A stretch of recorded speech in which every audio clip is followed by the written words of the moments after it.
गुरुद्वारातील प्रशासकांनी आपल्या कार्यकाळात कथित गैरव्यवहार, बेकायदेशीर कामं आणि भ्रष्टाचार केल्याचा आरोप करत त्या संदर्भातील पुरावे जिल्हाधिकाऱ्यांकडे सादर करण्यात आले होते.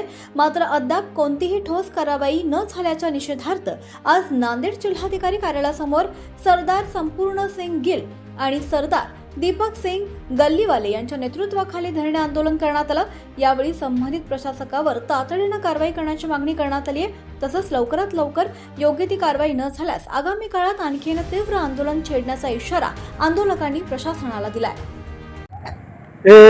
जे प्रशासन गुरुद्वारावर ठेवलेला विजय सतबीर सिंगजी हे महाराष्ट्र नियुक्त प्रशासक म्हणून 3 वर्षापासून काम करीत आहे. आम्ही मागील 1.5-2 वर्षापासून सातत्याने जे भ्रष्टाचार गुरुद्वारामध्ये होत आहे आणि इलिगल कामं होत आहे त्याबद्दल आम्ही जिल्हाधिकारी कार्यालय, महसूल मंत्री, मुख्यमंत्री तिथं वारंवार निवेदन देऊन आम्हाला काय न्याय भेटत नाही म्हणून आम्ही 1 दिवसासाठी इथे लाक्षणिक धरणे कार्यक्रम दिलेला आहे आणि पुढच्या महिन्यामध्ये आम्ही उपोषण किंवा आमरण उपोषण करणार आहे.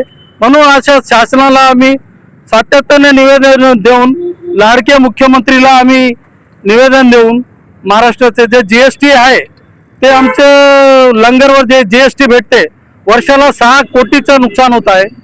इतके IAS ऑफिसर नियुक्त करून त्याने गुरुद्वाराचं करोडो रुपयामध्ये भ्रष्टाचार होत आहे आणि ते सातत्याने काही त्यांची दखलंदाजी करत नाही, ते घेत नाही.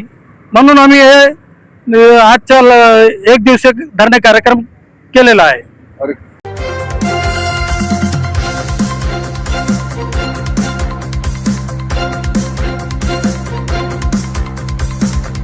समाज साधना न्यूज, समाजहितासाठी सदैव अग्रेसर.